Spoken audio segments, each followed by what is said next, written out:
அனைவருக்கும் வணக்கம். என் பேர் கவிஷ்ணா. 4ஆம் வகுப்பில் பிரிவில் படிக்கின்றேன். மகாகவி பாரதியார் பற்றி சில வரிகள் உரைக்க வந்துள்ளேன். பெற்றெடுத்த தாய்க்கும் தத்தெடுத்த தமிழுக்கும் முத்தான முதற்கண் வணக்கத்தை தெரிவித்துக் கொள்கிறேன்.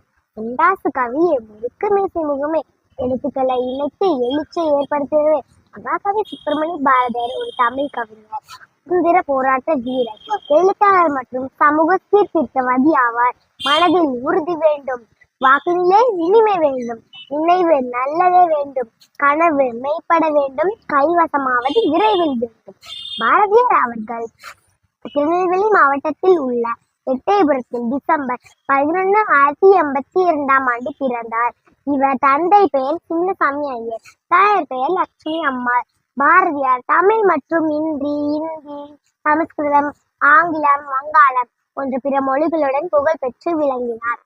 காக்கை சிறகிலே நந்தலாலா மிந்தன் கரியனிடம் தோன்றுதே நந்தலாலா, பார்க்கும் மரங்களெல்லாம் நந்தலாலா மிந்தன் பச்சையிடம் தோன்றுதே நந்தலாலா, கேட்கும் மொழிகள் எல்லாம் நந்தலாலா மிந்தன் கீதம் இசைக்குதட நந்தலாலா.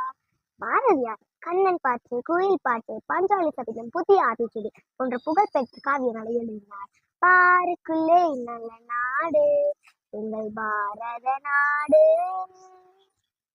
பாருக்குள்ளே நல்ல நாடு எங்கள் பாரத நாடு, ஞானத்திலே பரமோணத்திலே உயர்மானத்திலே அன்னதானத்திலே